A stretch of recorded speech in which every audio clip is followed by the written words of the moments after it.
एक साथ खड़ा हो, तब दुश्मन यह भी नहीं समझ पाएगा कि नेतृत्व कौन कर रहा है। एक व्यक्ति को दबाया जा सकता है, एक नेता को बदनाम किया जा सकता है, लेकिन जागरूक, संगठित और एकजुट समाज को कभी पराजित नहीं किया जा सकता है। ऐसा महत्वपूर्ण संदेश हमारे जननायक बिरसा मुंडा जी ने हमारे लिए दिया था। हैरान करने वाली बात यह है कि उन्होंने जब उस समय झारखंड में एक नारा लगाया था, अबुआ देशम अबुआ राज, हमारा देश हमारा राज।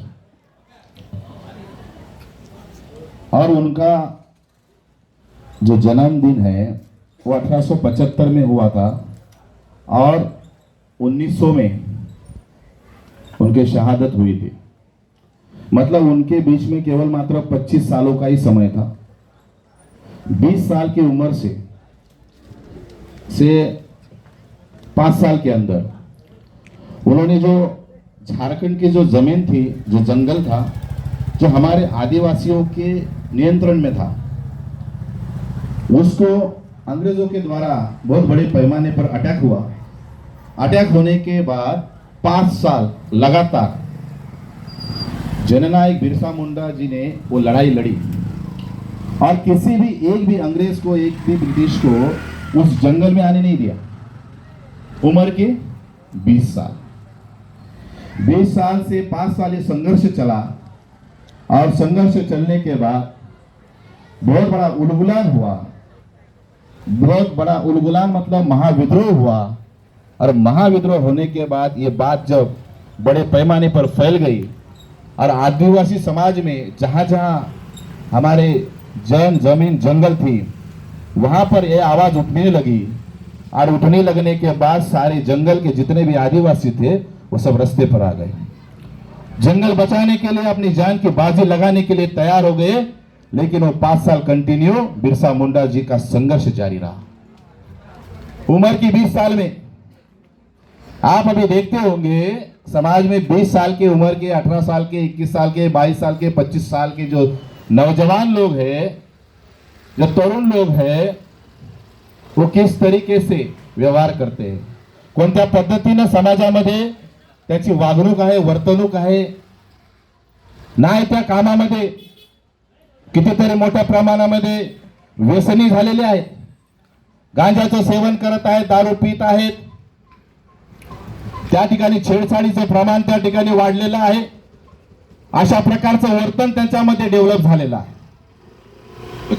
म्हणजेच चुकीच्या गोष्टी त्यांच्या अंगामध्ये डेव्हलप झालेल्या आहेत। परंतु त्यावेळेच्या काळामध्ये बिरसा मुंडांनी तसं न करता आपल्या समाजासाठी जे देणं होतं ते देणं दिलं आणि एक इंच सुद्धा जागा त्या ब्रिटिशांच्या, इंग्रजांच्या ताब्यात दिली नाही। असं महान व्यक्तिमत्व बिरसा मुंडा त्यावेळेस जन्माला आलं आणि खऱ्या अर्थानं आदिवासी समाजाचं त्या ठिकाणी कल्याण केलं।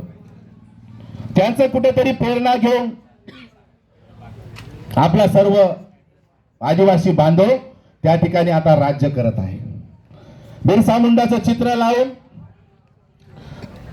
त्यांच्या आधारावर त्या ठिकाणी काम करताना दिसत आहे आणि आता तर मला असं वाटत आहे केवळ मात्र वापर करण्यात येत आहे। त्यांनी जे काय कार्य केलेलं आहे त्याचं ते त्या ठिकाणी पुढे न नेण्याचं कार्य आदिवासी बांधवामध्ये आलेलं आहे। तर हे चुकीचं आहे। त्यांनी जे जीवाची, प्राणाची बाजी लावून आपल्याला सर्व जमीन, जंगल, आपलं घर वाचवण्याचं जे कार्य केलेलं आहे, पण आतापर्यंत ते करताना आदिवासी समाजामध्ये ते कुठे दिसत नाहीये। ते दिसलं पाहिजे, कारण की माणसाने स्वार्थी असलं पाहिजे, पण इतकं तरी स्वार्थी नसलं पाहिजे।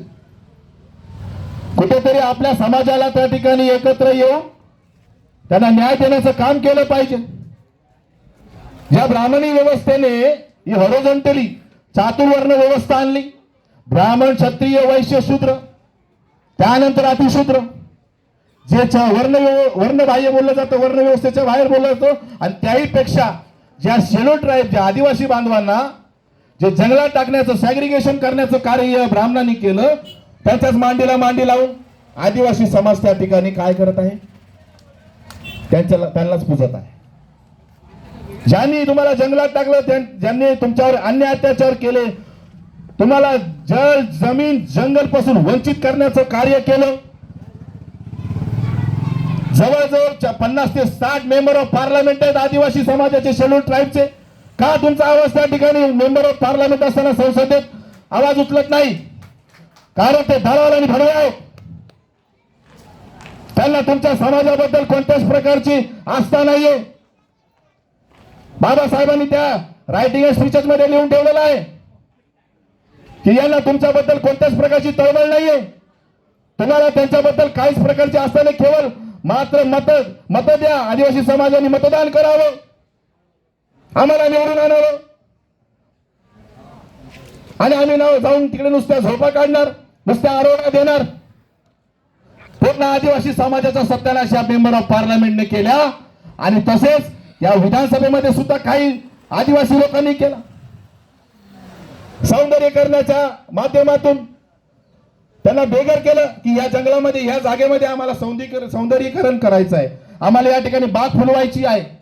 अरे बरीच जागा आहे ना, त्या ठिकाणी जाऊन करा ना, काय करायचंय तुम्हाला. आणि विविध नियम लावून, कायदे लावून त्या ठिकाणी काय केलं, जा, तुम्हाला काय सुंदरता नको का? तुम्ही तर जंगली लोक आहात, तुम्ही जंगलातच बरे दिसता, तुमच्यामध्ये डेव्हलपमेंट आलेलं आम्हाला नाही आवडत, तुम्ही जा तिकडे. आमचा या ठिकाणी परिपत्रक आलेला आहे, असा या ठिकाणी कायदा आलेला आहे, या एवढ्या 4 गुंठ्यात, 5 गुंठ्यात, 50 गुंठ्यामध्ये 1 एकर, 2 एकर, 10 एकर मध्ये आम्हाला हे करायचं आहे. अडाणी अंबानीच्या घशामध्ये कितीतरी एकर जमीन त्या ठिकाणी घातली जात आहे. झारखंडमध्ये जा, उत्तराखंडमध्ये जा, छत्तीसगडमध्ये जा, हा सगळ्यात मोठा ट्रायबल एरिया आहे. आपल्या या ठिकाणी वर जा, धुळ्यामध्ये जा, अमरावतीमध्ये जा, हा सगळ्यात मोठा पट्टा आहे.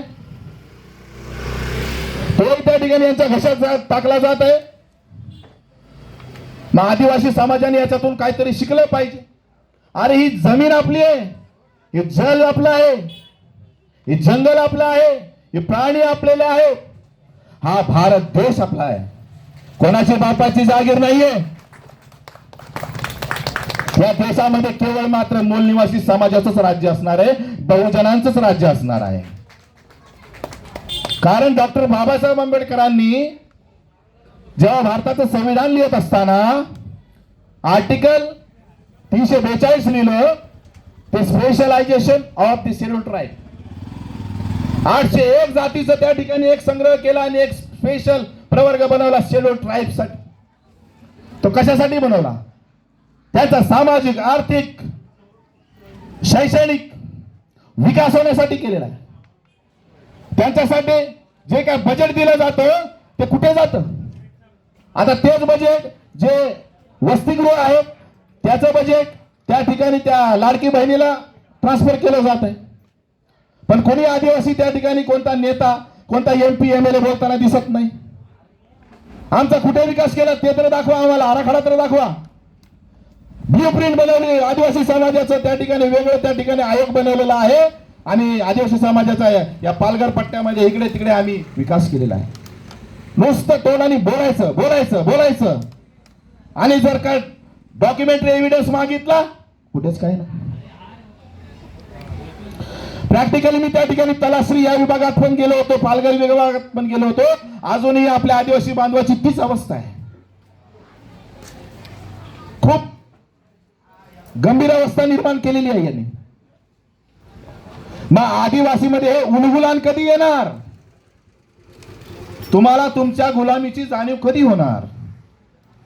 आपण बोलतो 15 ऑगस्ट 1947 ला भारत स्वतंत्र झाला. तुमच्या मनाला विचारा, तुमच्या मनाची समीक्षा करा, परीक्षण करा की खऱ्या अर्थाने आपल्याला स्वातंत्र्य मिळालंय. आपल्याला कुठेतरी भारतीय संविधान जेव्हा 26 जानेवारी 1950 ला देशामध्ये लागू झालं तेव्हा कुठेतरी अधिकार मिळाले, हक्क मिळाले, पण त्याची सुद्धा कुठेतरी अंमलबजावणी होत नाही. कारण की या देशामध्ये शासक जातीचं त्या ठिकाणी कंट्रोल आहे. जे ब्राह्मणांचा कंट्रोल आहे. आमचे काही लोक बोलतात ब्राह्मणाला डायरेक्ट बोलायचं नाही साहेब, त्यांना राग येतो, बाकीच्यांना पण राग येतो. मनुवादी बोला, पांढरपेशी बोला, उच्चवर्णीय बोला, ते बरं वाटतं थोडंसं. पण डायरेक्ट तुम्ही बोलता ब्राह्मण,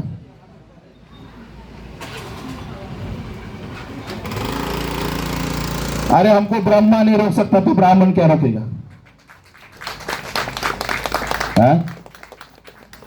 और ये जो व्यवस्था निर्माण की है, इस व्यवस्था के खिलाफ हम बात कर रहे हैं. इलेक्ट्रॉनिक वोटिंग मशीन के द्वारा इस देश में पहले तो पुणे तक ये पेशवाई ब्राह्मणशाही निश्चित थी. पुणे के अभी ईवीएम के माध्यम से ये पूरे देश भर में पेशवाई फैल गई है और हमारे सारे एससी एसटी ओबीसी के लोगों को अधिकार वंचित कर दिया गया.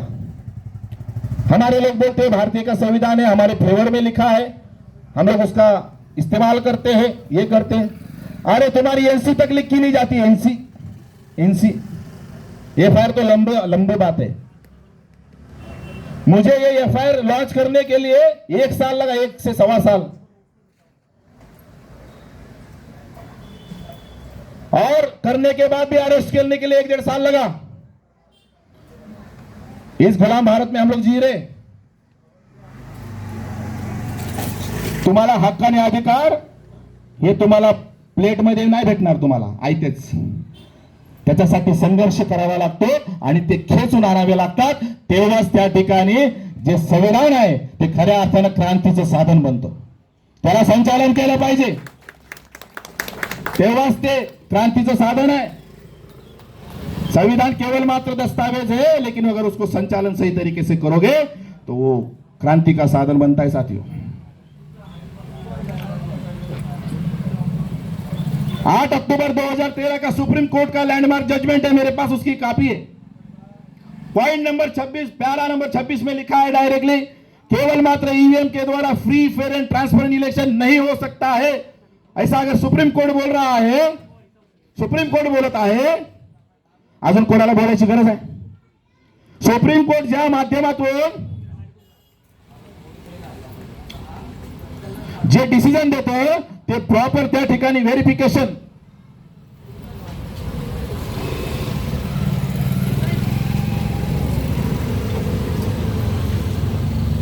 ते पूर्ण पुरावे तपासले जातात, प्रॉपर व्हेरिफिकेशन होतं, त्याचं पूर्ण पडताळणी केली जाते. त्याच्यानंतरच त्या ठिकाणी सुप्रीम कोर्ट किंवा सुप्रीम कोर्ट डिसिजन देतं. हायकोर्टाकडून पण कधी कधी राहून जातं, काहीतरी टेक्निकल पॉइंट ठेवून देतात, पण सुप्रीम कोर्टाचं तसं काही नाही.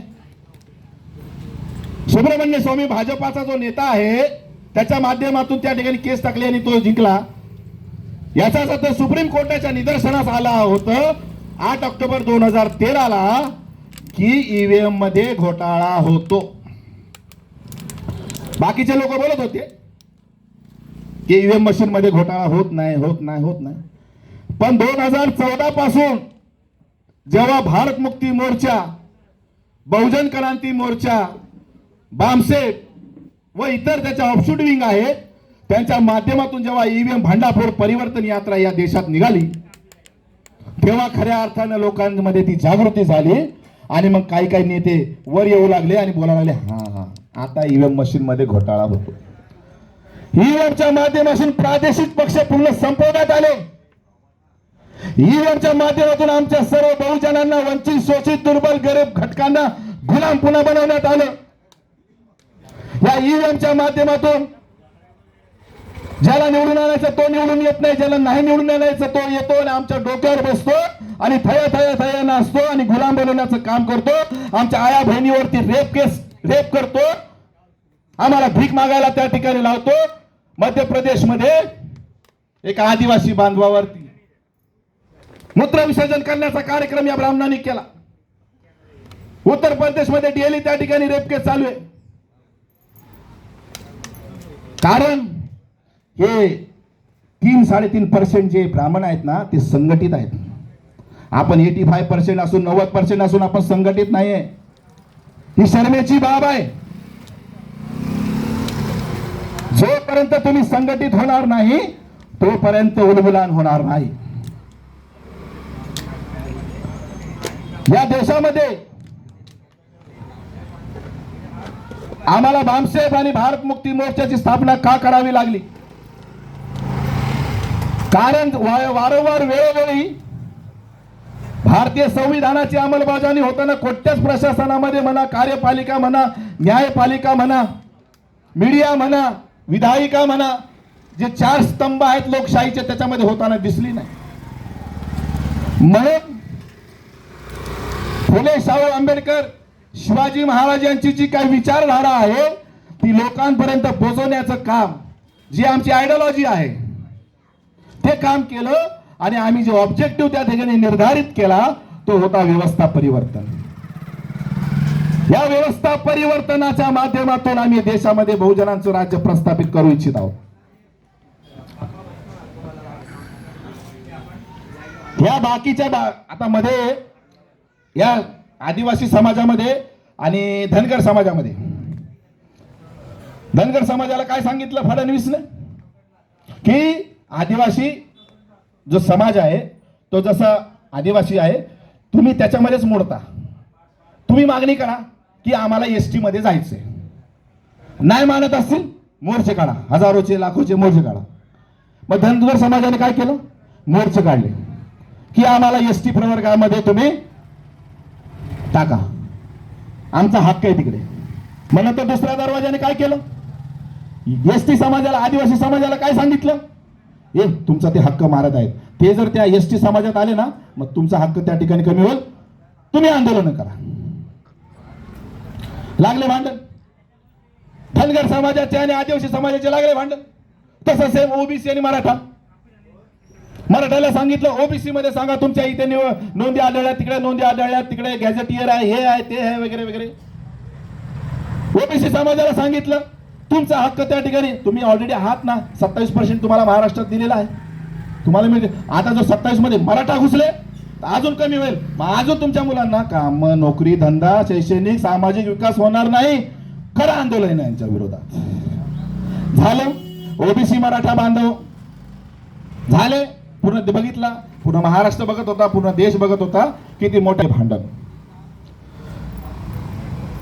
त्यामध्ये त्या भांडण लावण्याचं षडयंत्र ब्राह्मणाच्या माध्यमातून दरवेळेस होतं. दंगा फसाद करण्याचा मामला त्या ठिकाणी केला जातो. हिंदू मुस्लिम हिंदू मुस्लिम हिंदू मुस्लिम ही थिअरी डेव्हलप केली गेली, हा सिद्धांत डेव्हलप केला गेला की जेणेकरून अल्पसंख्याक ब्राह्मण हे बहुसंख्याक होतात हिंदूच्या नावावर. हे किती लोकांना माहिती आहे? आपल्या लोकांना याच्याबद्दल माहितीच नाही. जेव्हा तुम्ही हिंदू हिंदू करता तेव्हा एससी एसटी ओबीसी हे तिन्ही त्या ठिकाणी हिंदू होतात आणि हिंदू त्या ठिकाणी मुसलमानाच्या विरोधामध्ये फसाद करतात, दंगा करतात. त्या मुसलमानांनी समजलं पाहिजे की तुम्ही आम्हाला पहिल्यांदा हिंदूच बोललं नाही पाहिजे. आम्हाला जो संविधानिक टर्म दिलेला आहे, संविधानिक जी प्रवर्ग आम्हाला दिलेला आहे एससी एसटी ओबीसी, आम्हाला त्यांच्या माध्यमातूनच हक्काचे अधिकार मिळाले. तुम्ही आम्हाला हिंदू बोलल्यामुळे आम्ही त्या ठिकाणी बहुसंख्याक होतो.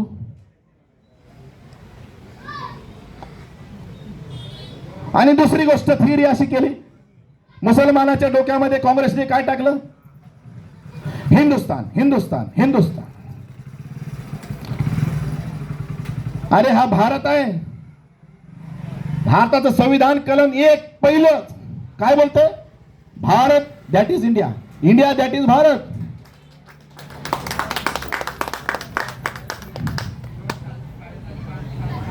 जम्मू काश्मीर ते कन्याकुमारी, गुजरात, मुंबई, महाराष्ट्र पासून ते आसाम तिथपर्यंत हा जो काय नकाशा याला काय म्हटलंय संविधानाने? भारत म्हटले. भारत, याला हिंदुस्थान नाही.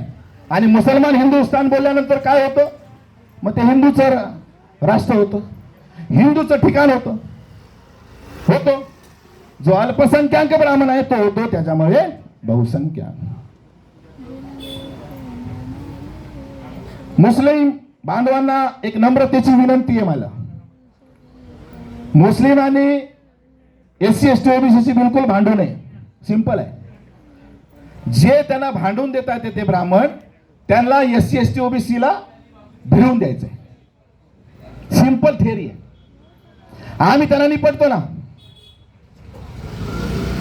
जे RSS, बजरंग दल आणि VHP आणि यांच्या माध्यमातून या समाजामध्ये, या देशामध्ये जी अशांतता पसरलेली आहे, डेली त्या ठिकाणी पोलीस प्रशासनाला सुद्धा त्या ठिकाणी मोठ्या प्रमाणामध्ये त्रास देण्याचं षडयंत्र केलं जात आहे. पण सत्ता असल्यामुळे काही गोष्टी आहेत ऐकाव्या लागतात. आता नोकरीचा प्रश्न आहे, करावं लागतं.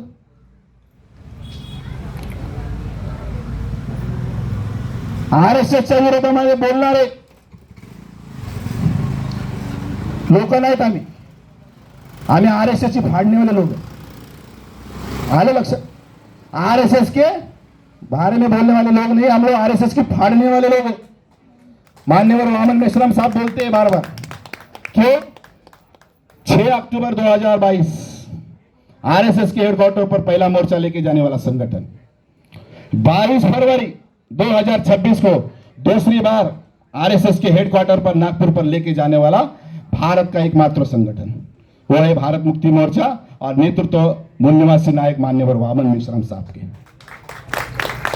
6 लाख लोगों का मोर्चा लेके गए थे. 11 दिन पहले मोहन भागवत भाग गया था. इनको मालूम है, ये लोग, वो जो हेडक्वार्टर है ना RSS का, उसके बाजू में 5 से 10 लाख लोग हमारे लोग ही रहते हैं. उनको मालूम है अगर ये बिगड़ भी गए, ये बिगड़ गए ये लोग, तो उनको मालूम है दूसरा भीमा कोरेगांव हो सकता है. हाँ, हम उनकी संतान हैं. 500 लोगों ने पेशवाई को खत्म किया था, 28,000 लोगों को खत्म किया था भीमा कोरेगांव में. ये पूरे वर्ल्ड का इतिहास है, वर्ल्ड का. ऐसी कहां पर भी लड़ाई नहीं हुई. और उस खानदान से हम लोग आते हैं. उनका खून हमारे रगों में अभी भी दौड़ रहा है, अभी तक ठंडा नहीं हुआ है. इतना ध्यान में रखो. ओबीसी समाज का सबसे बड़ा सत्यानाश इस देश में हुआ 1932 से लेके अभी तक. 90 साल होकर गए, अभी 100 साल पूरे हो जाएंगे 32 में. 1942 को चले जाओ की घोषणा हो गई, गिनती नहीं हुई. 1951-52 में चुनाव हुआ पहला भारत का, गिनती नहीं. 1961-62 में इमरजेंसी लागू की गई इंदिरा गांधी के द्वारा, नहीं हुई. 1972 में राजीव गांधी के द्वारा इमरजेंसी लागू हुई, नहीं हुई. 1992 में राम मंदिर का मुद्दा वहां पर निकाला, नहीं गिनती की. ऐसे अभी तक गिनती है. कोरोना महामारी का भी लेटेस्ट में मुद्दा लाया, उससे हमारे लोगों को तो जैविक हथियार बना के खत्म कर दिया.